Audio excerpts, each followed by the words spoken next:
नमस्कार दोस्तों, मैं शिवव्रत जय हिंद आपका एक बार फिर से स्वागत करता हूं। इस लॉकडाउन के समय को हम लोग बहुत बेहतरीन तरीके से बिताने का प्रयास कर रहे हैं, बहुत शानदार तरीके से बिताने का प्रयास कर रहे हैं। इसमें मैं एक पंक्ति बोलूंगा रामधारी सिंह दिनकर जी की, जो पंक्ति बहुत ऊर्जा देती है, मुझे देती है, जो पढ़ता है उसे देती है, आपको भी मिलेगी। ध्यान से सुनिएगा। है कौन ऐसा विघ्न जग में जो टिक सके मानव के मग में, है कौन ऐसा विघ्न जग में जो टिक सके मानव के मग में। खम ठोक ठेलता है जब नर पर्वत के जाते पांव खड़, खम ठोक ठेलता है जब नर पर्वत के जाते पांव खड़। मानव जब जोर लगाता है पत्थर पानी बन जाता है। आप समझ गए होंगे आशा बच्चे, लॉकडाउन का समय बहुत खराब समय है हमारे देश के लिए, पूरे विश्व के लिए, लेकिन इस समय का भी हम लोग सदुपयोग कर सकते हैं, अपनी सकारात्मक ऊर्जा को बढ़ा सकते हैं। आजकल फेसबुक ट्विटर हर जगह देख रहे हैं, कहीं गमछा चैलेंज चल रहा है, कहीं पर टोपी चैलेंज चल रहा है। मैं कहता हूं इस समय का चैलेंज करो, पढ़ाने में, शिक्षित होने में, अपनी सकारात्मक ऊर्जा का विकास करने में, प्रेम करने में, माता पिता की सेवा करने में, अपनी खेती का कार्य करने में, अपने बिजनेस का कार्य जो कर सकते हो, जहां से जो संभव है जो कर सकते हो उसको करने का चैलेंज करो। अपना स्वास्थ्य सही करने में, अपना वेट लॉस करने में जो कर सकते हो वो करो, उसका चैलेंज करो। इस समय को बेहतरीन यूज करना है, सबसे बेहतरीन यूज करना है। मैंने तो प्रण लिया है कि मैं इस समय को अपने जीवन का सबसे शानदार समय बनाऊंगा, अपने हर एक गुण को निखार डालूंगा, अपनी ऊर्जा को बढ़ा लूंगा, अपने प्रेम करने के तरीकों को बढ़ा दूंगा। मैं इस समय का बेहतरीन तरीके से यूज कर रहा हूं, इसीलिए आज आपके सामने हूं। विद्युत विभाग के साथ साथ, सेवा के साथ साथ, खाली समय में आपके लिए मैं वीडियो बना रहा हूं, अपने युवाओं के लिए वीडियो बना रहा हूं जो पढ़ करके अपनी ऊर्जा का विकास करें। एक पंक्ति में और बोलूंगा, ध्यान सुनिएगा। ख्वाब जिनके ऊंचे और मदमस्त होते हैं, ख्वाब जिनके ऊंचे और मदमस्त होते हैं, इम्तिहान भी उनके जबरदस्त होते हैं। हौसलों में कई बार वो पख्त होते हैं, हौसलों में कई बार वो पख्त होते हैं, लेकिन जुनून में अपने वो मदमस्त होते हैं, लेकिन जुनून में वो अपने मदमस्त होते हैं। दोस्तों, ये ऐसा ही समय है, चाहे कितनी भी ठोकरें आए, कितनी भी परिस्थितियां आए, हम उसे खेलते हुए, झेलते हुए आगे बढ़ते रहेंगे और अपने समय का सदुपयोग करेंगे। अपने देश के लिए, अपने राष्ट्र के लिए, पूरे विश्व के लिए एक अच्छा मैसेज देंगे, एक प्रेम का मैसेज देंगे, नफरत समाप्त करेंगे। हर जगह दो कैटेगरी में मैं दो तरह से इंसानों को देखता हूं, अच्छा और बुरा, अच्छा और बुरा। बस यही देखने की जरूरत है और आलोचना करने की जरूरत है, नफरत करने की जरूरत नहीं है, गाली देने की जरूरत नहीं है। समाज में सब लोग ईश्वर की ही संतान है। ध्यान दो बच्चे, हम लोग इलेक्ट्रॉनिक्स पढ़ रहे थे। इलेक्ट्रॉनिक्स टॉपिक में मैं आता हूं अपने। इलेक्ट्रॉनिक्स में मैंने कल बताया था कि सेमीकंडक्टर के बारे में बता रहा था, आप लोग देखे होंगे तो ध्यान से देख लीजिएगा कुछ पुराना वीडियो। हमारे पास तीन मुख्य रूप से सेमीकंडक्टर हैं, कार्बन है, सिलिकॉन है, जर्मेनियम है। मैं इनके बारे में कल बताया था कि जो सेमीकंडक्टर होते हैं उनके बाहरी कक्षा में 4 इलेक्ट्रॉन होते हैं, जिसे हम लोग बोलते हैं बैलेंस इलेक्ट्रॉन या संयोजी इलेक्ट्रॉन। ध्यान से दीजिएगा, ध्यान से देखिएगा, बड़े समझिएगा आसानी से। बाहरी कक्षा में 4 इलेक्ट्रॉन होते हैं, चाहे कार्बन हो, चाहे सिलिकॉन हो, चाहे जर्मेनियम हो। कल मैंने जिक्र किया था कि कार्बन का परमाणु क्रमांक 6 होता है, सिलिकॉन का परमाणु क्रमांक 14 होता है, जर्मेनियम का परमाणु क्रमांक 32 होता है। ये जो परमाणु क्रमांक होता है ये प्रोटॉनों की संख्या और इलेक्ट्रॉनों की संख्या के बराबर होता है। मतलब अगर कोई पूछे कार्बन में प्रोटॉन कितने होंगे 6, इलेक्ट्रॉन कितने होंगे 6, परमाणु क्रमांक कितना होगा 6। परमाणु क्रमांक को बोलते हैं एटॉमिक नंबर, एटॉमिक नंबर बोलते हैं। तो इस सबके लिए सिलिकॉन में 14 प्रोटॉन, 14 इलेक्ट्रॉन, 14 परमाणु क्रमांक, जर्मेनियम में 32 इलेक्ट्रॉन, 32 प्रोटॉन, 32 आपका परमाणु क्रमांक होता है। तो इनकी बाहरी कक्षा में 4 इलेक्ट्रॉन होते हैं। किसी से जो है ये आपके 4 इलेक्ट्रॉन है, तो ये चालक और कुचालक के बीच में होते हैं। ये अपने इलेक्ट्रॉन जल्दी छोड़ने वाले नहीं है, अपने इलेक्ट्रॉन जल्दी छोड़ने वाले नहीं है। मैंने आपको बताया था कि बाहरी कक्षा के एक इलेक्ट्रॉन को, बाहरी कक्षा के एक बैलेंस इलेक्ट्रॉन को बाहर निकालने के लिए जितनी ऊर्जा लगाई जाती है उसे बोलते हैं फॉरबिडन एनर्जी। फॉरबिडन एनर्जी कहते हैं। फॉरबिडन एनर्जी का मैंने बताया था, ध्यान दीजिएगा, ध्यान से सीखिएगा। फॉरबिडन एनर्जी कहते हैं। ये फॉरबिडन एनर्जी कितनी लगानी पड़ेगी यह निर्भर करता है इलेक्ट्रॉन किसका निकालना है, जर्मेनियम का निकालना है कि सिलिकॉन का निकालना है कि कार्बन का निकालना है। आप थोड़ा सा ध्यान दीजिएगा। कूलाम का नियम में बताया था कि नाभिक में प्रोटॉन होता है, प्रोटॉन पे धनावेश होता है, नाभिक के बाहर इलेक्ट्रॉन होता है, इलेक्ट्रॉन पे ऋणावेश होता है। इस प्रोटॉन इलेक्ट्रॉन के बीच आकर्षण बल काम करता है, इस प्रोटॉन और इलेक्ट्रॉन के बीच आकर्षण बल काम करता है। यहाँ भी नाभिक में प्रोटॉन है, बाहर इलेक्ट्रॉन है, यहां भी आकर्षण बल काम करेगा। मैं आपसे पूछना चाहता हूं किसके इलेक्ट्रॉन को निकालना आसान होगा? जर्मेनियम के कि सिलिकॉन के? इन्हीं के आधार पर पदार्थ का चयन किया जाएगा। इलेक्ट्रॉनिक्स में किसका यूज करें? कार्बन का यूज करें, सिलिकॉन का यूज करें कि जर्मेनियम का यूज करें? बच्चे ध्यान दो, सारे गुणों को देखेंगे, तापमान देखेंगे, फॉरबिडन एनर्जी देखेंगे, उसकी स्टेबिलिटी देखेंगे, लीकेज करंट देखेंगे, वर्किंग वोल्टेज देखेंगे, सब कुछ देखने के बाद तब जाके चयन करेंगे कि कौन सा पदार्थ इलेक्ट्रॉनिक्स में प्रयोग किया जाए। तो बच्चे ध्यान देना, यहाँ फॉरबिडन अगर एनर्जी की बात करें तो बाहरी कक्षा देखो, यहाँ पे चौथी कक्षा है। पहली कक्षा में 2 इलेक्ट्रॉन, दूसरी कक्षा में 8 इलेक्ट्रॉन, तीसरी कक्षा में 18 इलेक्ट्रॉन और चौथी कक्षा में 4 इलेक्ट्रॉन। यहाँ देखो, पहली कक्षा में 2 इलेक्ट्रॉन, दूसरी कक्षा में 8 इलेक्ट्रॉन, तीसरी कक्षा में 4 इलेक्ट्रॉन। कौन सी कक्षा नजदीक है? सिलिकॉन की बाहरी कक्षा नजदीक है, जर्मेनियम की बाहरी कक्षा दूर है। ये चौथी पे है, ये तीसरे पे है, तो यहाँ पे थोड़ा आकर्षण ज्यादा है, यहाँ पे आकर्षण कम है। इसके एक इलेक्ट्रॉन को निकालने के लिए 0.7 इलेक्ट्रॉन वोल्ट एनर्जी लगेगी और इसकी बाहरी कक्षा के एक इलेक्ट्रॉन को निकालने के लिए, एक कक्षा के एक इलेक्ट्रॉन को निकालने के लिए 1.1 इलेक्ट्रॉन वोल्ट एनर्जी लगेगी। मतलब इसके एक इलेक्ट्रॉन को फ्री कराने के लिए बहुत कम ऊर्जा लग रही है, इसके इलेक्ट्रॉन को रिलीज कराने के लिए 1.1 इलेक्ट्रॉन वोल्ट एनर्जी लग रही है। वहीं अगर कार्बन की बात करें तो कार्बन का वाला ध्यान देना, कार्बन का नाभिक होता है पहली कक्षा में 2 और दूसरी कक्षा में 4। बालक एक बात बताओ, इसकी तो बाहरी कक्षा बहुत नजदीक है, कार्बन की बाहरी कक्षा तो दूसरी कक्षा है, तो अगर इसके एक इलेक्ट्रॉन को निकालना हो तो जो फॉरबिडन एनर्जी का मान होगा वो 5 इलेक्ट्रॉन वोल्ट से ज्यादा लगता है।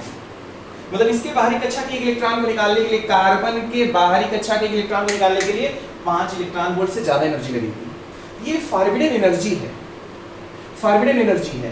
तो ध्यान दो बच्चे, इसको हम रफ कर रहे हैं।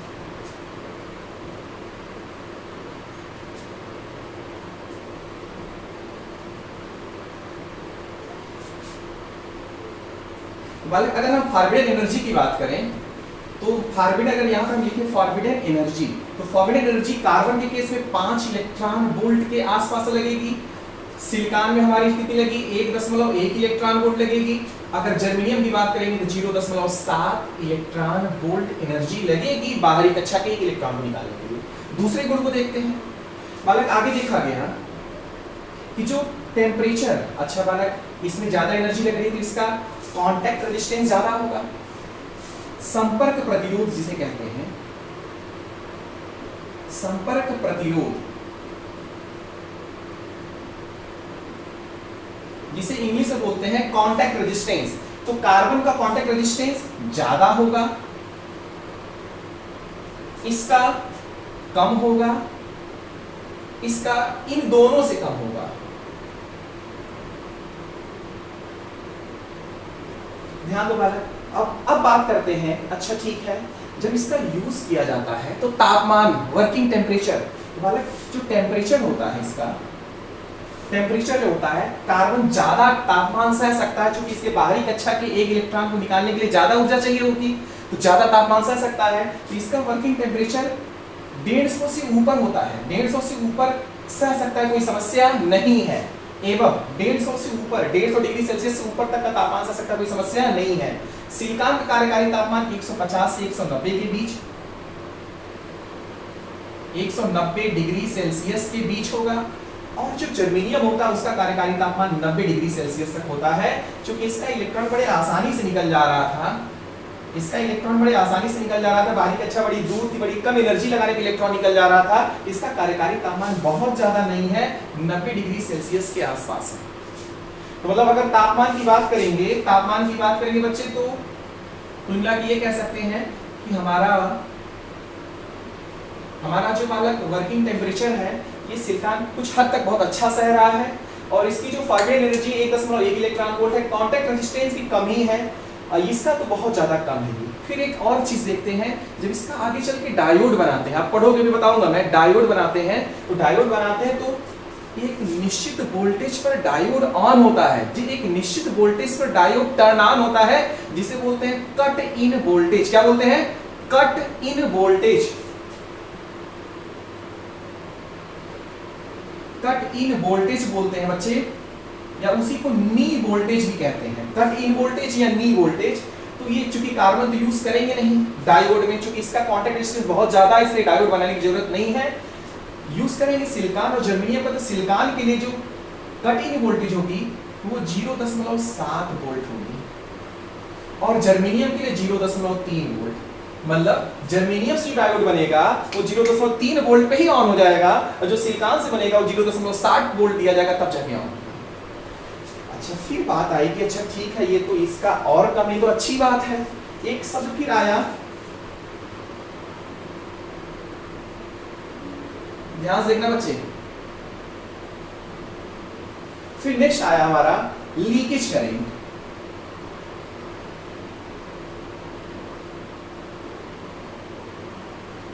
लीकेज करंट की अगर बात करें बच्चे तो लीकेज करंट सिलिकॉन के केस में माइक्रो एम्पियर में फ्लो होती है। माइक्रो का मतलब समझते हैं आप? माइक्रो का मतलब होता है 10 घाते -6, 10 घाते -6 एम्पियर के आसपास करंट फ्लो होती है सिलिकॉन से बने डायोड में रिवर्स बायस में। या लीकेज करंट का मान जो होगा वो 10 -6 एम्पियर के आसपास होता है। लेकिन जर्मेनियम के से लीकेज करंट बहुत ज्यादा होती है, सैकड़ों माइक्रो एम्पियर तक, सैकड़ों माइक्रो एम्पियर तक। मतलब इसमें लीकेज करंट का मान बहुत ज्यादा होगा जर्मेनियम केस में और सिलिकॉन केस में लीकेज करंट का मान कम होगा।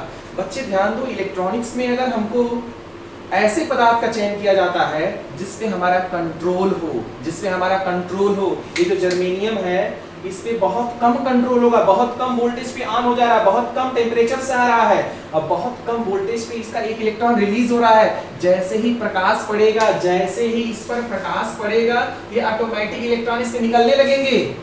इसलिए जर्मेनियम का यूज नहीं करेंगे, यूज किसका करेंगे? सिलिकॉन का। यूज किसका करेंगे? सिलिकॉन का। पूरे इलेक्ट्रॉनिक्स में सिलिकॉन यूज किया जाएगा, जर्मेनियम यूज होने वाला नहीं है। जर्मेनियम का यूज केवल फोटो डायोड बनाने में करेंगे। फोटो डायोड ऐसा डायोड है जब प्रकाश पड़े तो उसमें धारा का मान बढ़े। तो ये देखिए, इसमें बड़े कम वोल्टेज पे ऑन हो रहा था, बहुत कम ऊर्जा देने पे इलेक्ट्रॉन बाहरी कक्षा छोड़ भी दे रहा था। तो इसका यूज केवल कहां करेंगे? फोटो डायोड,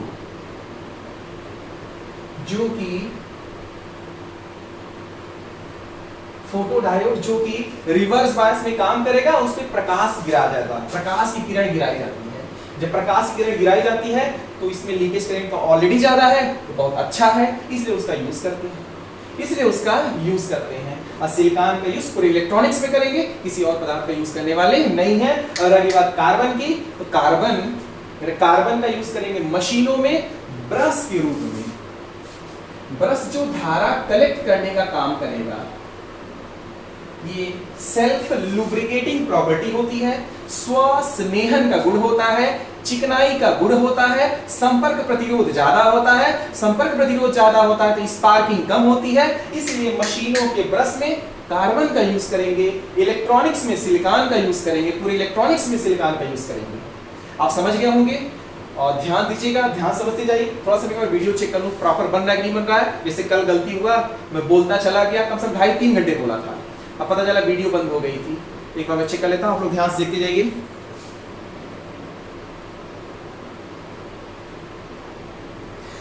हाँ बच्चे ध्यान दीजिएगा, आप इतना समझ गए होंगे, मैं आगे चलता हूं। अब हम बात करते हैं, हमारे पास दो शब्द होते हैं, एक होता है बैलेंस बैंड और दूसरा होता है कंडक्शन बैंड। बैंड शब्द इस्तेमाल होता है।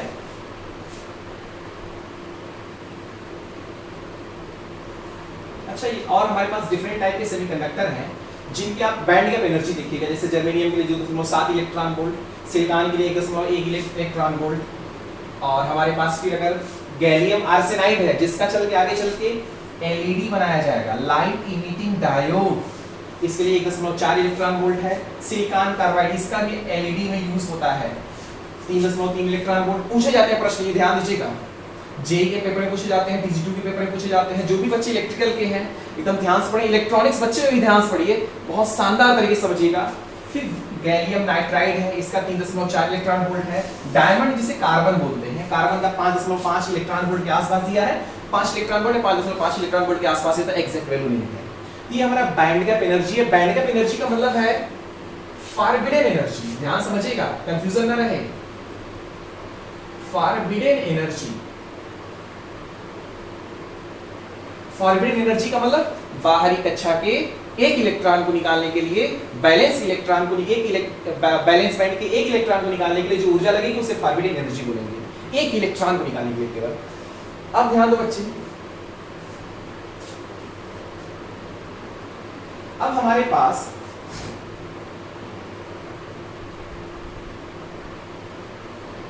बालक हमारे पास दो शब्द इस्तेमाल होते हैं।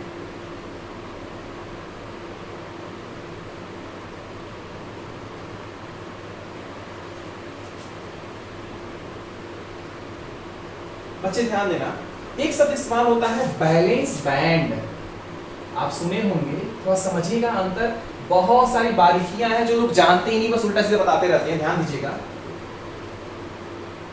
एक होता है बैलेंस बैंड, दूसरा होता है कंडक्शन बैंड।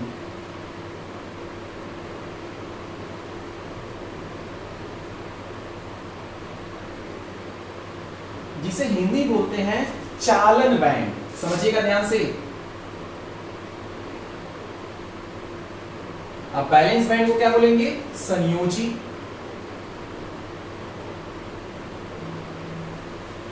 एक होता है बैलेंस इलेक्ट्रॉन, एक होता है कंडक्शन इलेक्ट्रॉन।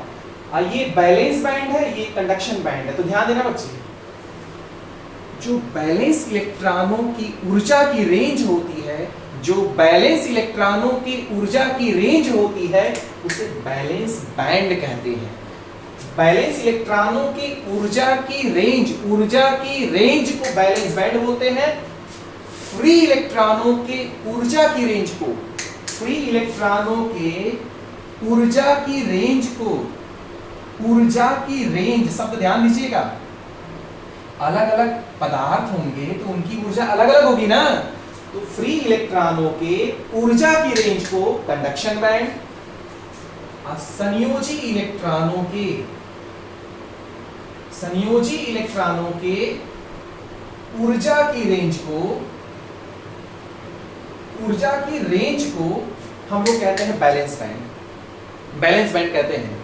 तो बैलेंस बैंड बैलेंस इलेक्ट्रॉन या संयोजी इलेक्ट्रॉन या बाहरी कक्षा के इलेक्ट्रॉन की ऊर्जा की रेंज को बताता है, कि ऊर्जा कहां से कहां तक है, कितने इलेक्ट्रॉन वोल्ट से कितने इलेक्ट्रॉन वोल्ट तक है।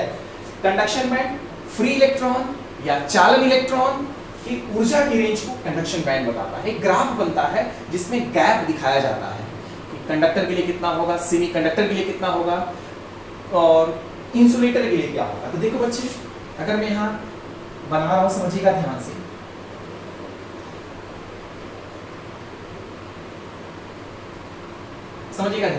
अगर मेरे पास एक कंडक्टर है, एक यहां मेरे पास सेमी कंडक्टर है, ये मेरे पास इंसुलेटर है। तो बालक देखो, कंडक्टर में क्या होगा, अगर मान लो ये पहली कक्षा की ऊर्जा हो गई, ये इलेक्ट्रॉन वोल्ट में ऊर्जा है, एक ग्राफ बन रहा है, ये पहली कक्षा है, तो पहली कक्षा की ऊर्जा अलग होगी, फिर दूसरी कक्षा होगी तो दूसरी कक्षा, यहाँ वाली हमारी जो है ये बाहरी कक्षा है। तो बाहरी कक्षा में जो इलेक्ट्रॉन होते हैं, बच्चे ध्यान समझिएगा, बाहरी कक्षा में जो इलेक्ट्रॉन होते हैं,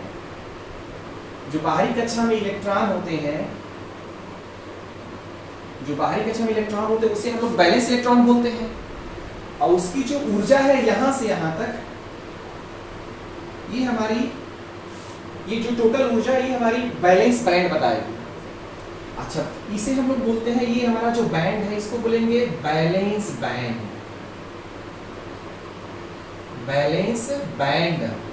और हमारे पास कंडक्टर में मैंने बताया था, चालक में मैंने बताया था कि बाहरी कक्षा के इलेक्ट्रॉन बिना ऊर्जा दिए फ्री हो जाता है। आप पुरानी वीडियो देख लीजिएगा ध्यान से, इससे पहले वाली वीडियो देखिएगा, उसमें सब बताओ बड़े अच्छे से।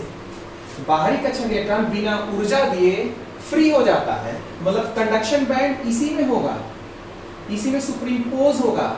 मतलब ये जो बैलेंस बैंड के इलेक्ट्रॉन है, ये ऑटोमेटिक इसमें चले जाएंगे, कोई ऊर्जा देने की जरूरत नहीं है। इसलिए प्रश्न पूछा जाता है, प्रश्न को थोड़ा क्लियर होकर सुनिएगा। दो प्रश्न पूछे जाते हैं कि कंडक्टर में फॉरबिडन एनर्जी कितनी होती है? तो फॉरबिडन एनर्जी कहेंगे तो कहेंगे 0। बाहरी कक्षा के इलेक्ट्रॉन को निकालने के लिए ऊर्जा की आवश्यकता नहीं है। फिर दूसरा प्रश्न पूछा जाता है कंडक्टर में, ध्यान देना बच्चे, forbidden energy gap, forbidden energy gap मतलब इस बैंड के बीच गैप कितना है? तो कहेंगे नगण्य, कोई गैप नहीं है। प्रश्न बड़े ध्यान सुनना बच्चे, दोनों प्रश्न पूछे जाते हैं, लोग उल्टा सीधा बताते हैं। मैंने बोला कंडक्टर के लिए अगर पूछा जाए फॉरबिडन एनर्जी क्या है, तो कहेंगे फॉरबिडन एनर्जी का मान 0 है, क्योंकि बाहरी कक्षा के इलेक्ट्रॉन को फ्री कराने के लिए ऊर्जा की आवश्यकता नहीं है। फिर दूसरा प्रश्न पूछे फॉरबिडन एनर्जी गैप का मान क्या होगा, कहेंगे फॉरबिडन एनर्जी गैप इन दोनों के बीच में नहीं है, इलेक्ट्रॉन अपने आप जा रहे हैं, कोई गैप नहीं है, तो यहां कहेंगे नगण्य। समझ रहे हैं? अब बात करते हैं हम लोग सेमीकंडक्टर की। सेमीकंडक्टर की बच्चे ध्यान दीजिएगा, इत्मीनान समझिए। अगर पढ़ाने में कोई समस्या लग रही हो, समझने में कोई समस्या लग रही हो तो एक बार जरूर बताइएगा, कमेंट बॉक्स में जरूर लिखिएगा, सजेशन दीजिएगा, मेरी आलोचना करिएगा कि सर आपका ये तरीका सही नहीं है, कुछ और इंप्रूव करिए, मैं बेहतर बनूंगा। जितनी आलोचना करेंगे उतना मैं बेहतर बनूंगा। ध्यान दीजिएगा, सेमीकंडक्टर की मैं बात कर रहा हूं, तो सेमीकंडक्टर में वही प्रश्न पूछा जाता है। अच्छा मान लो मैं सिलिकॉन का बना रहा हूं, तो सिलिकॉन की पहली कक्षा में कितने इलेक्ट्रॉन? 2, दूसरी कक्षा में 8,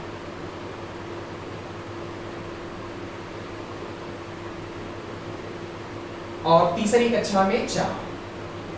तो बच्चे एक बात बताओ, इसकी बाहरी कक्षा तो तीसरी है, ये इलेक्ट्रॉन की जो ऊर्जा होगी उसे बैलेंस बैंड बोलेंगे। देखो ऐसे बनेगा ग्राफ, ये पहला सेल हो गया फर्स्ट की एनर्जी, फर्स्ट में 2 इलेक्ट्रॉन थे, एक परमाणु बता रहा हूं। सेकेंड सेल, इसमें कितने इलेक्ट्रॉन है? 8 इलेक्ट्रॉन है। थर्ड बाहरी कक्षा है, इसलिए इसे बोलते हैं बैलेंस इलेक्ट्रॉन, बैलेंस इलेक्ट्रॉन बोलते हैं बच्चे। और इसकी ऊर्जा जो होगी, ऊर्जा की रेंज होगी, उसे बोलेंगे बैलेंस बैंड। इसमें कितने इलेक्ट्रॉन है? 4। क्या ये चारों अपने आप फ्री हो पाएंगे? तो जवाब है नहीं, जवाब है नहीं। किसी एक इलेक्ट्रॉन को रिलीज कराने के लिए हमको कितनी ऊर्जा चाहिए? तो जवाब होगा 1.1 इलेक्ट्रॉन वोल्ट अगर एनर्जी दी जाएगी तब जाके एक इलेक्ट्रॉन बाहर जाएगा, और बाहर के कहां आ जाएगा? कंडक्शन बैंड में, या कहिए फ्री हो जाएगा।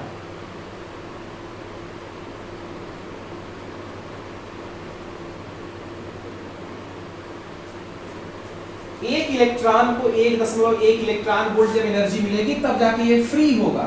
ये हमारा है फॉरबिडन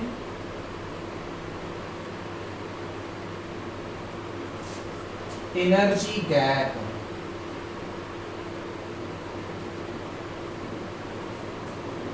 फॉरबिडन एनर्जी कितनी लग रही है? 1.1 इलेक्ट्रॉन वोल्ट। गैप कितना है गैप ज्यादा नहीं है लेकिन निम्न है, तो कहेंगे सेमीकंडक्टर में फॉरबिडन एनर्जी का मान अगर सिलिकॉन है 1.1 इलेक्ट्रॉन वोल्ट, और फॉरबिडन एनर्जी गैप जो है वो हमारा निम्न रहेगा।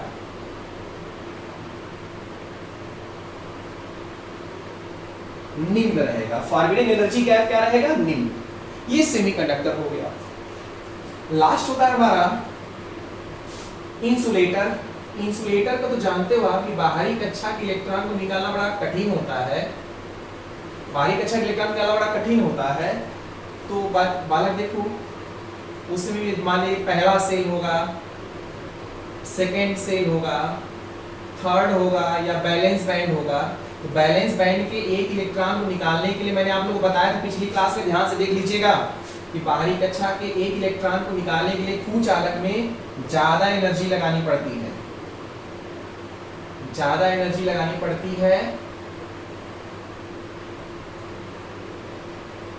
एक इलेक्ट्रॉन को निकालने के लिए, फ्री कराने के लिए 5 इलेक्ट्रॉन वोल्ट से ज्यादा लगेगा। वो निर्भर करेगा कौन सा परमाणु है, कौन सा परमाणु है। हर परमाणु के लिए अलग अलग होगा, लेकिन एक इलेक्ट्रॉन को निकालने के लिए जो एनर्जी लगेगी 5 इलेक्ट्रॉन वोल्ट से ज्यादा लगेगी। तो बालक यहाँ पे जो फॉरबिडन एनर्जी गैप है वो बहुत ज्यादा है। तो प्रश्न पूछा जाएगा आपसे कि कुचालक के लिए फॉरबिडन एनर्जी गैप होता है बहुत ज्यादा, सेमीकंडक्टर के लिए निम्न, कंडक्टर के लिए नगण्य। अब फॉरबिडन एनर्जी पूछा जाएगी तो कहेंगे फॉरबिडन एनर्जी का मान 5 इलेक्ट्रॉन वोल्ट या उससे ज्यादा होगा, निर्भर करेगा पदार्थ पर। तो ये हमारा तीनों चीजें हो गई। हम लोग इलेक्ट्रॉनिक्स पढ़ रहे थे तो इलेक्ट्रॉनिक्स में हम लोग सिलिकॉन का यूज करेंगे, मैंने बता दिया। सिलिकॉन का cut in voltage 0.7 electron volt, 0.7 volt, forbidden energy gap 1.1 electron volt, और आपका फिर जो लीकेज करंट थी कम थी, वर्किंग टेम्परेचर 150 से 190 डिग्री सेल्सियस था, और साथ साथ में बालक आपका सिलिकॉन हमारा आसानी से उपलब्ध रहता है। सिलिकॉन को इसीलिए यूज करते हैं इलेक्ट्रॉनिक्स में, हमारा कंट्रोल रहता है। तो अब हम बात करेंगे सिलिकॉन की। बालक जितने हमारे सेमीकंडक्टर पदार्थ होते हैं वो सहसंयोजक बंध बनाते हैं। कौन सा बंध? कोवैलेंट बॉन्ड बनाते हैं। ध्यान दीजिएगा, हमारे जितने पदार्थ होते हैं, जितने हमारे सेमीकंडक्टर पदार्थ हैं, सेमीकंडक्टर मतलब अर्धचालक, सेमीकंडक्टर जो पदार्थ हैं उनके बीच पूछा जाए कौन सा बंध बनता है, तो जवाब होगा कोवैलेंट बॉन्ड या सहसंयोजक बंध। सहसंयोजक बंध बनता है।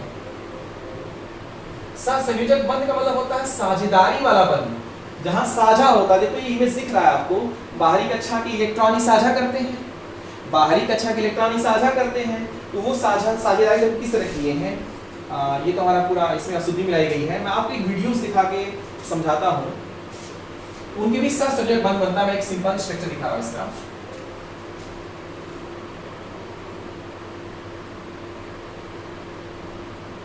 ये देखो वाले सिलिकॉन का इमेज है, आप लोग समझ रहे होंगे। ऊर्जा बहुत ज्यादा लग रही है, ध्यान समझिए, ध्यान से पढ़ने का प्रयास कीजिए। ध्यान दीजिएगा, ये सिलिकॉन है।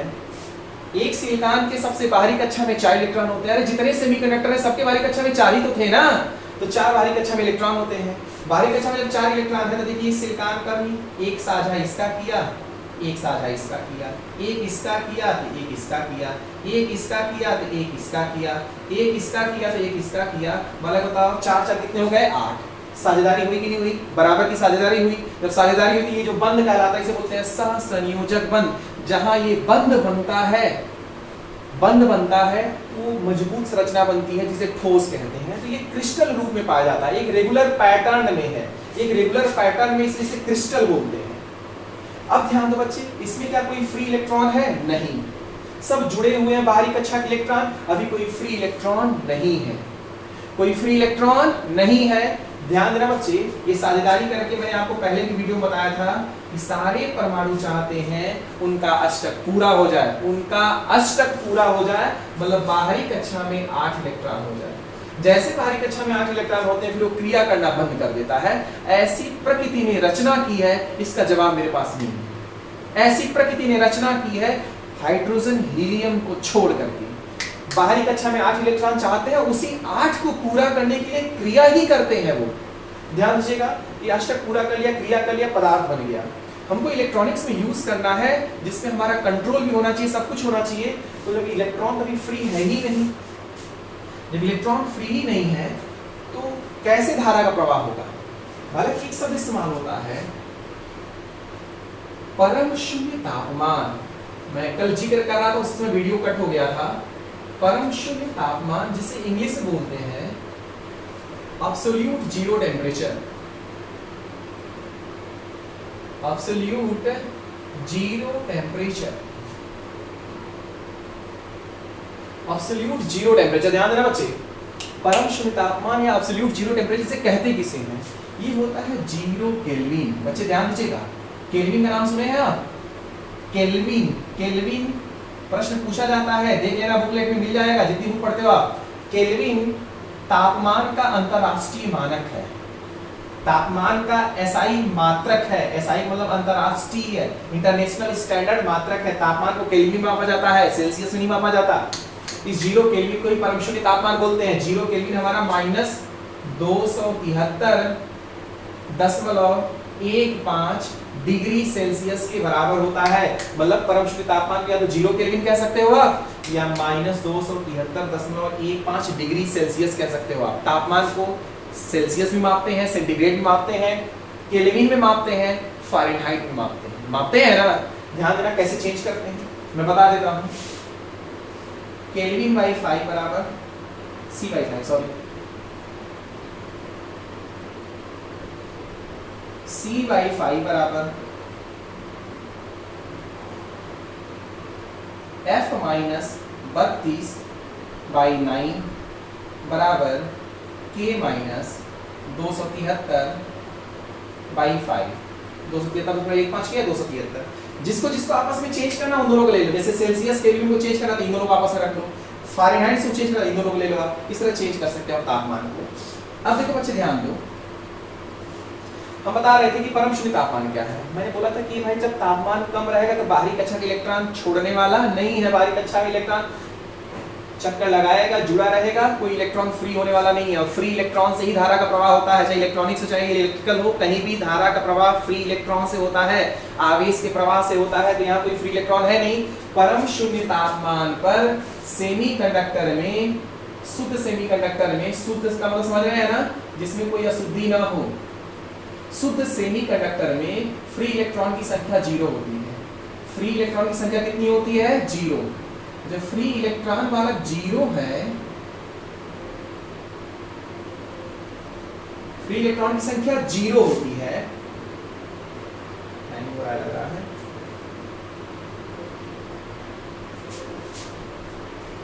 फ्री इलेक्ट्रॉन की संख्या 0 होती है। मतलब शुद्ध सेमीकंडक्टर जो होंगे, जो शुद्ध सेमीकंडक्टर होंगे परम शून्य तापमान पर, उसमें फ्री इलेक्ट्रॉन की संख्या 0 होती है। जब फ्री इलेक्ट्रॉन की संख्या 0 है तो उसे बोलेंगे परफेक्ट कुचालक। परफेक्ट कुचालक। तो प्रश्न पूछा जाएगा कि सेमीकंडक्टर का व्यवहार परम शून्य तापमान पर क्या होता है? कुचालक। परम शून्य तापमान पर सेमीकंडक्टर में फ्री इलेक्ट्रॉन की संख्या कितनी होती है? 0। परम शून्य तापमान किसे कहते हैं? 0 केल्विन। परम शून्य तापमान -273.15 डिग्री सेल्सियस। परम शून्य तापमान इंग्लिश में क्या बोलते हैं? Absolute zero temperature. अब केल्विन क्या है? केल्विन तापमान का अंतरराष्ट्रीय मानक है, इंटरनेशनल स्टैंडर्ड है। तो परम शून्य तापमान में फ्री इलेक्ट्रॉन तो नहीं है, फ्री इलेक्ट्रॉन नहीं है। तो इलेक्ट्रॉन अब अगर निकालना हो, फ्री कराना, तो क्या करेंगे? गर्म करेंगे। लेकिन क्या गर्म करना कोई विकल्प है? क्या गर्म करना कोई विकल्प है? हालांकि रूम टेम्परेचर पर, जैसे जो रूम का टेम्परेचर है 25 से 27 के बीच में, 25 से 27 डिग्री सेल्सियस के बीच में, इस पर इसमें फ्री इलेक्ट्रॉन आ जाते हैं, फ्री इलेक्ट्रॉन आ जाते हैं। लेकिन जो व्यवहार रहता है चालक और कुचालक के बीच में होता है। बच्चे ध्यान दीजिएगा, जो व्यवहार होता है चालक और कुचालक के बीच में होता है। बच्चे ध्यान सुनिएगा। अब 2 शब्द मैं इस्तेमाल करने जा रहा हूं जो आप 99% जो टीचर पढ़ाएंगे कंफर्म नहीं करते हैं। ध्यान दीजिएगा, ध्यान समझिएगा। एक शब्द इस्तेमाल होता है होल, जिसे हिंदी में एक शब्द और इस्तेमाल करते हैं बीवर। कहीं बुकों में दिया है होल या वीवर या HOLE। दूसरा फ्री इलेक्ट्रॉन। ध्यान समझिएगा, शब्द बड़ा सिंपल है लेकिन इसकी कहानी कुछ अलग है। फ्री इलेक्ट्रॉन के बारे में तो हम बहुत दिन से क्लास ले रहे हैं, बता रहे हैं आपको। फ्री इलेक्ट्रॉन, फ्री इलेक्ट्रॉन वही जो बाहरी कक्षा को छोड़ दे। अब कोई पूछे आपसे होल किसे कहते हैं, फ्री इलेक्ट्रॉन किसे कहते हैं? होल किसे कहते हैं, फ्री इलेक्ट्रॉन किसे कहते हैं? तो बच्चे एक बात बताओ, इससे पहले आप पढ़े थे, जैसे मान लो ये मेरा कोई कुचालक पदार्थ है, लोग क्या बताते हैं और होता क्या समझिएगा। जैसे कुचालक पदार्थ में कितने इलेक्ट्रॉन दिख रहे हैं? 1 2 3 4 5 6 7 दिख रहे हैं ना। अगर इसका एक इलेक्ट्रॉन अगर रिलीज हो जाए तो क्या ये जो खाली स्थान होल कहलाएगा? क्या एक खाली स्थान होल कहलाएगा? जो इलेक्ट्रॉन रिलीज हो जाएगा तो फ्री इलेक्ट्रॉन है, लेकिन इसे होल नहीं कहेंगे, इसे होल नहीं कहेंगे। होल किसे कहते हैं बच्चे? ध्यान दीजिएगा, जब ध्यान देना बच्चे,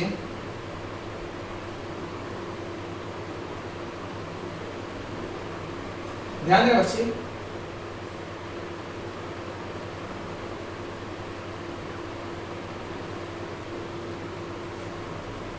बच्चे ध्यान दीजिएगा, होल किसे कहते हैं। यहाँ पे देखो ये अष्टक बन चुका है, ये अष्टक बन चुका है, अस्थायी हो चुका है। अब अगर यहाँ से एक इलेक्ट्रॉन, यहाँ से अगर हमारा एक इलेक्ट्रॉन बच्चे अगर रिलीज हो जाए, तो ये जो खाली स्थान है, ये जो खाली स्थान है, अगर ये इलेक्ट्रॉन छोड़ देगा, एक इलेक्ट्रॉन अगर गर्म कर दिए, एनर्जी दे दिए, प्रेशर दे दिए, सूर्य का प्रकाश गिरा दिए, अगर एक इलेक्ट्रॉन ये रिलीज हो गया, एक इलेक्ट्रॉन अगर ये रिलीज हो गया बच्चे, तो यहाँ जो खाली स्थान बचेगा उसे होल कहेंगे। होल इसलिए कहेंगे कि अष्टक पूरा करने के लिए एक इलेक्ट्रॉन की आवश्यकता है। जैसे कोई इलेक्ट्रॉन पास आएगा, ये स्थान खींचेगा, क्योंकि परमाणु क्या चाहता है, परमाणु ये चाहता है, तो उसकी बाहरी कक्षा में 8 इलेक्ट्रॉन है। बाहरी कक्षा में 8 इलेक्ट्रॉन, यहाँ परमाणु सब जुड़े हुए थे, सबका अष्टक पूरा था, सब स्थिर थे, लेकिन किसी एनर्जी से एक इलेक्ट्रॉन जैसे रिलीज हुआ, तत्काल यहाँ पे एक खाली स्थान हो गया। उस खाली स्थान को ही विवर बोलते हैं, होल बोलते हैं, या आपका होल या विवर कहते हैं। इस पूरे पदार्थ की बात हो रही है, परमाणु की बात नहीं हो रही है। पदार्थ की बात हो रही है, परमाणु की बात नहीं होती है। परमाणु छोटा से छोटा कण है, परमाणु मिलकर अणु बनाते हैं, अणु मिलकर पदार्थ बनाते हैं। पदार्थ की बात की जा रही है। पदार्थ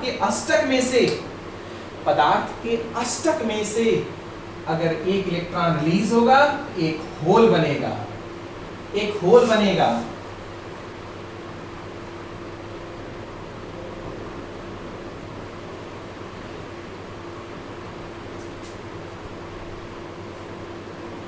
अगर एक इलेक्ट्रॉन रिलीज हो जाएगा बच्चे, तो एक हमारा होल बन जाएगा। यहाँ पे जब एक होल बन जाएगा, तो एक फ्री इलेक्ट्रॉन हो गया और एक हमारा होल हो गया।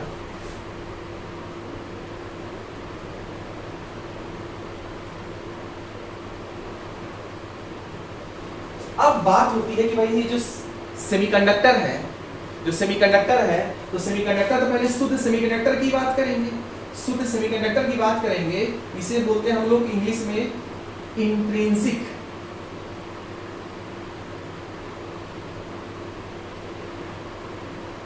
Intrinsic semiconductor. सेमीकंडक्टर की आगे चल के क्लासिफिकेशन हुई कि सेमीकंडक्टर कितने प्रकार के होंगे, क्या क्या होंगे। तो सेमीकंडक्टर 2 प्रकार के बताए गए। एक हो गया इंट्रिंसिक, जिसे बोलते हैं शुद्ध सेमीकंडक्टर, जिसमें कोई अशुद्धि नहीं मिलाई गई है। शुद्ध सेमीकंडक्टर जिसमें कोई अशुद्धि नहीं मिलाई गई है। और दूसरे का नाम रखा गया एक्सट्रिंसिक, जो बनाया गया, जो हम लोगों ने बनाया इलेक्ट्रॉनिक्स के उद्देश्य के लिए। एक्सट्रिंसिक सेमीकंडक्टर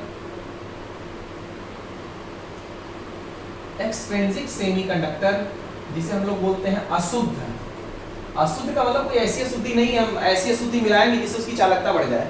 एक्सट्रिंसिक सेमीकंडक्टर या अशुद्ध सेमीकंडक्टर। तो बच्चे ध्यान दीजिएगा, दोनों को बारी बारी देखेंगे हम लोग। अशुद्ध सेमीकंडक्टर, तो बालक हम पहले की बात करते हैं, एक्सट्रिंसिक की बात करते हैं, शुद्ध सेमीकंडक्टर की बात करते हैं। आपको होल समझ में आ गया होगा। पहला प्रश्न, शुद्ध सेमीकंडक्टर का मतलब जिसमें कोई अशुद्धि ना हो, कोई अशुद्धि नहीं मिलाई गई हो। दूसरा क्वेश्चन, शुद्ध सेमीकंडक्टर के बारे में, इंट्रिंसिक के बारे में।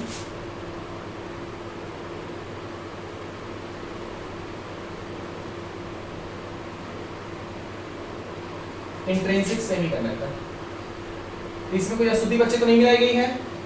अगर मैं पूछूं आपसे कि अगर एक इलेक्ट्रॉन यहां से निकाल दिया जाए, एक यहां से निकाल दिया जाए, एक यहां से निकाल दिया जाए, एक यहां से निकाल दिया जाए, तो बच्चे फ्री इलेक्ट्रॉन कितने होंगे? 1 2 3 4। फिर पूछा जाए होल कितने होंगे, तो जितने इलेक्ट्रॉन निकले हैं उतने होल बनेंगे। जितने इलेक्ट्रॉन निकले हैं उतने क्या बनेंगे? होल बनेंगे बच्चे। बनेंगे नहीं बनेंगे? तो ध्यान दीजिएगा, शुद्ध सेमीकंडक्टर में इलेक्ट्रॉन और होल की संख्या बराबर होती है। शुद्ध सेमीकंडक्टर में इंट्रिंसिक सेमीकंडक्टर में इलेक्ट्रॉन और होल की संख्या बराबर होती है, चाहे कोई तापमान हो, तापमान जितना बढ़ेगा,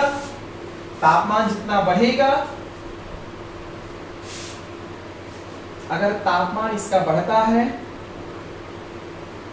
तो फ्री इलेक्ट्रॉन की संख्या बढ़ेगी, और फ्री इलेक्ट्रॉन की संख्या बढ़ेगी तो होल की भी संख्या बढ़ेगी, होल एक ऐसा स्थान है जहां पर इलेक्ट्रॉन की कमी है। अगर 2 इलेक्ट्रॉन फ्री होंगे तो 2 होल क्रिएट होंगे, 3 इलेक्ट्रॉन फ्री होंगे तो 3 होल क्रिएट होंगे। और होल एक तरह से खाली स्थान रहता है जो खींचने का काम करता है।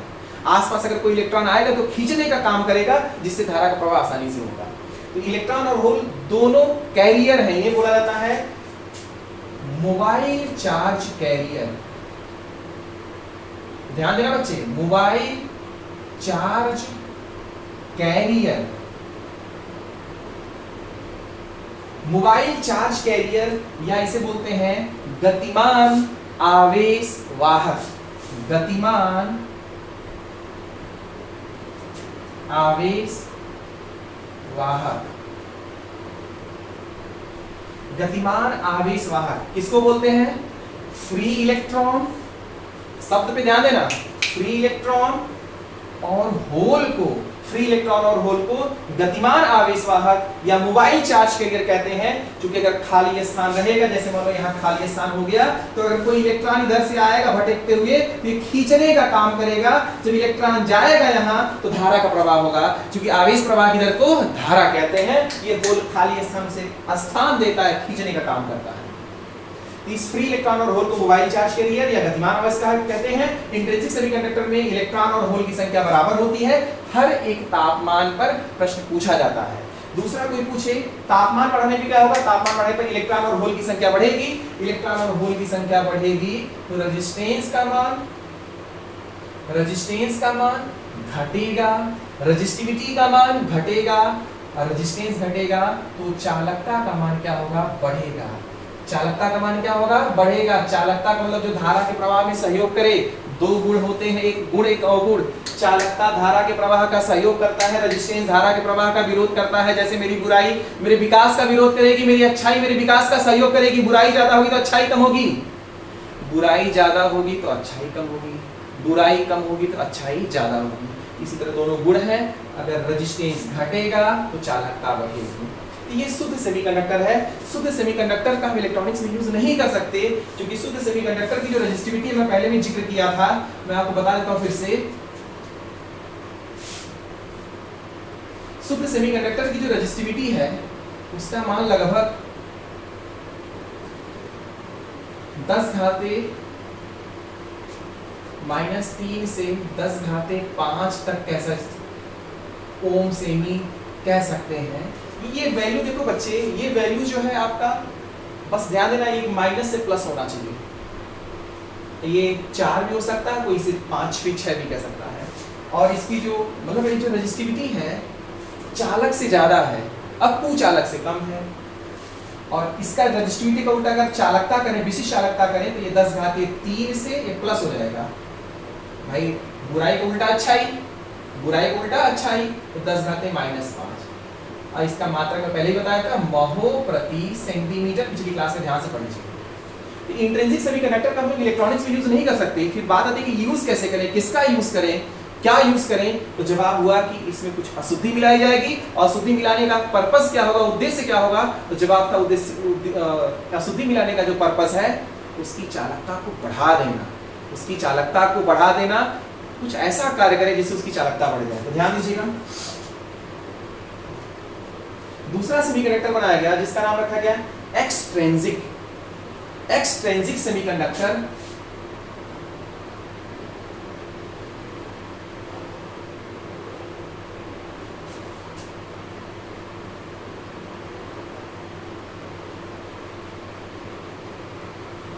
एक्सट्रिंसिक सेमीकंडक्टर या अशुद्ध अर्धचालक। एक्सट्रिंसिक सेमीकंडक्टर कैसे बनता है? शुद्ध में, शुद्ध सेमीकंडक्टर है बच्चे, शुद्ध में हम लोग अशुद्धि मिलाएंगे। शुद्ध में क्या मिलाएंगे? अशुद्धि। इस अशुद्धि मिलाने की प्रक्रिया को हम लोग कहते हैं डोपिंग। अशुद्धि मिलाने की प्रक्रिया को क्या कहते हैं? डोपिंग। इस अशुद्धि मिलाने का उद्देश्य क्या होता है? तो पूछा जाए डोपिंग क्यों करते हैं, कहेंगे चालकता बढ़ाने के लिए। क्या बढ़ाने के लिए? चालकता बढ़ाने के लिए। चालकता बढ़ाने के लिए कहिए, रेजिस्टेंस घटाने के लिए। चालकता बढ़ाने के लिए या रेजिस्टेंस घटाने के लिए। या कोई पूछे डोपिंग क्यों बढ़ाते हैं, कहेंगे चार्ज कैरियर इलेक्ट्रॉन या होल की संख्या बढ़ाने के लिए। कई सारे प्रश्न पूछे जाएंगे। अशुद्धि मिलाने की प्रक्रिया को क्या कहते हैं? डोपिंग। अशुद्धि मिलाने की प्रक्रिया क्या कहते हैं? डोपिंग। डोपिंग क्यों की जाती है? चालकता बढ़ाने के लिए, अच्छाई बढ़ाने के लिए, आसानी से धारा का प्रवाह हो, डोपिंग या रेजिस्टेंस को घटाने के लिए। अरे अच्छाई ज्यादा होगी तो बुराई कम होगी। या फिर कह सकते हैं डोपिंग क्यों मिलाई जाती है? इलेक्ट्रॉन या होल की संख्या बढ़ाने के लिए। डोपिंग जो की जाती है बच्चे, ध्यान देना, 10⁸ परमाणु अगर सिलिकॉन का है, 10⁸ परमाणु अगर सिलिकॉन का है, हो सकता है उसमें एक परमाणु अशुद्धि मिलाई जाए। इस हिसाब से अशुद्धि मिलाई जाती है। अशुद्धि 3 प्रकार से मिलाई जाती है।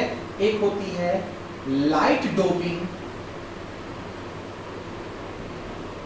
लाइट डोपिंग, लाइट डोपिंग करेंगे तो चालकता का मान बढ़ेगा। दूसरा होता है हैवी डोपिंग। हैवी डोपिंग का मतलब हम अशुद्धि ज्यादा मिलाएंगे बच्चे, अशुद्धि ज्यादा मिलाएंगे तो चालकता का मान ज्यादा बढ़ेगा। जहां जैसी आवश्यकता होगी वहां वैसी डोपिंग करेंगे। डोपिंग मिलाने का उद्देश्य चालकता को बढ़ाना, रेजिस्टेंस को घटाना। समझ रहे हो आप लोग? अब बात करते हैं अशुद्धि कौन सी मिलाते हैं। क्या सिलिकॉन में कुछ भी मिला दें? नहीं, दिमाग लगाएंगे, ऐसा दिमाग लगाएंगे कि इलेक्ट्रॉन और होल की संख्या बढ़नी चाहिए। इसलिए डोपिंग 2 प्रकार के पदार्थों की मिलाई जाती है। डोपिंग 2 प्रकार के पदार्थों की मिलाई जाती है। एक का नाम है ट्राईवैलेंट, दूसरे का नाम है पेंटावैलेंट। ध्यान दीजिएगा, ध्यान समझिएगा, ध्यान सुनिएगा। अशुद्धि 2 प्रकार की मिलाई जाती है। उसका मैं एक वीडियो दिखा के आपको समझाने का प्रयास करता हूं, बड़े अच्छे समझ में आ जाएगा। ध्यान दीजिएगा। देखो बालक, ये हमारा वीडियो है, थोड़ा ध्यान समझिएगा। ये देखिए सहसंयोजक बंध बनाए हुए हैं। और वीडियो में पीछे आता हूं। ये देखो बालक, सहसंयोजक बंध कैसे बनता है। सिलिकॉन की बाहरी कक्षा में 4 इलेक्ट्रॉन हैं, सब साझेदारी कर लिए। अभी देखो बैलेंस बैंड में है।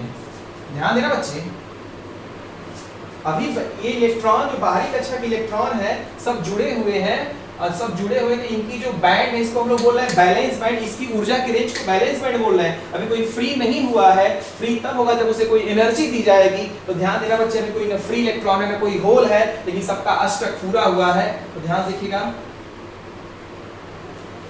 जैसे बालक देखो देखो, ध्यान समझिएगा, जैसे ही एनर्जी दी गई इलेक्ट्रॉन यहां से छोड़ के यहां चला गया। जब इलेक्ट्रॉन यहां छोड़ के ये हमारा होल बन जाएगा, ये हमारा होल बन जाएगा। ये हमारा फ्री इलेक्ट्रॉन, देखो इलेक्ट्रॉन चला गया कंडक्शन बैंड में, ये कंडक्शन बैंड में चला गया, चालन बैंड में चला गया। बैंड मतलब यही बता रहा है कि यहाँ पे इलेक्ट्रॉन फ्री है, घूम कर सकता है। तो जितने इलेक्ट्रॉन क्रिएट हो, जितने फ्री इलेक्ट्रॉन होंगे उतने होल बनेंगे। ये हमारा जनरली ऐसे होते हैं, अपना चक्कर लगाते रहते हैं। एक नॉर्मल एनिमेशन है जिससे आप समझिएगा। अब डोपिंग मिलाने जा रहे हैं। डोपिंग हमारी बालक देखो इंजेक्शन करते हैं। और डोपिंग हमारी 2 प्रकार की होती है, ट्राईवैलेंट और पेंटावैलेंट। अब ये कौन सी डोपिंग मिलाई जा रही है बच्चे, थोड़ा ध्यान देखिएगा। बच्चे ध्यान दीजिएगा, ध्यान दीजिएगा, जस्ट मिनट।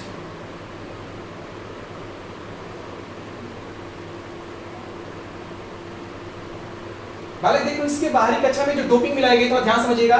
इसके बाहरी कक्षा में 5 इलेक्ट्रॉन है। 1 2 3 4 5। 1 2 3 4 5, 5 इलेक्ट्रॉन है। इसलिए इसे बोलते हैं पेंटावैलेंट। क्या बोलते हैं? पेंटावैलेंट या 5 संयोजी, या जिसकी बाहरी कक्षा में 5 इलेक्ट्रॉन हो, जिसकी बाहरी कक्षा में 5 इलेक्ट्रॉन हो उसे पेंटावैलेंट बोलते हैं। जब बाहरी कक्षा में 5 इलेक्ट्रॉन है तो 4 तो साझा कर लिए, लेकिन 1 इलेक्ट्रॉन खाली है कि नहीं खाली है? 1 इलेक्ट्रॉन बच्चे खाली है। ध्यान दीजिएगा, ये बाहरी कक्षा का 1 इलेक्ट्रॉन हमारा खाली है। जब 1 इलेक्ट्रॉन हमारा खाली है तो ये हमारा फ्री होगा कि नहीं होगा? ये हमारा इलेक्ट्रॉन फ्री हो जाएगा। तो जितनी ज्यादा डोपिंग होगी उतने ज्यादा फ्री इलेक्ट्रॉन होंगे। फ्री इलेक्ट्रॉन होंगे तो बालक बताओ, अगर 10 अशुद्धि मिलाएंगे तो 10 फ्री इलेक्ट्रॉन, 100 मिलाएंगे तो 100, लाख मिलाएंगे तो लाख। तो ये जो डोपिंग मिलाएगी इसे पेंटावैलेंट बोल रहे हैं, 5 संयोजी बोल रहे हैं। इससे जो पदार्थ बनेगा उसे बोलेंगे एन टाइप सेमीकंडक्टर। कौन सा? N type semiconductor. एन का मतलब समझ रहे हो बच्चे? एन का मतलब निगेटिव, एन का मतलब निगेटिव। क्योंकि ये इलेक्ट्रॉन ही तो है ना। इलेक्ट्रॉन पे कौन सा आवेश होता है? ऋणावेश। इलेक्ट्रॉन पे कौन सा आवेश होता है? ऋणावेश। बाहरी कक्षा में 5 इलेक्ट्रॉन थे, 4 साझा कर लिए, एक तो एक्स्ट्रा बचा हुआ है। जितनी ज्यादा अशुद्धि होगी उतने ज्यादा इलेक्ट्रॉन होंगे।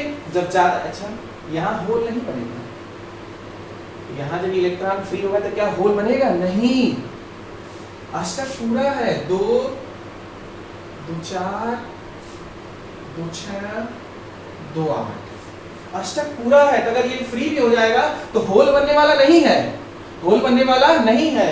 तो ये इलेक्ट्रॉन जब फ्री होगा तो इस पदार्थ का नाम रखा जाएगा N type semiconductor, negative type semiconductor. इसमें मेजॉरिटी कैरियर क्या होंगे? इलेक्ट्रॉन। मेजॉरिटी कैरियर क्या होंगे? Free electron. मेजॉरिटी कैरियर क्या होंगे? Free electron. अगर अभी गर्म कर दें तो यहां से अगर इलेक्ट्रॉन निकल जाए तो एक होल बनेगा, लेकिन इलेक्ट्रॉन कुल मिला के ज्यादा रहेंगे, होल कम रहेंगे। जैसे समझो दिख रहा है कि दिख रहा पता नहीं, एक बार देखो ध्यान से। हाँ देखो बच्चे ध्यान दो, अगर मान लो विपिन सर लाइट चली गई,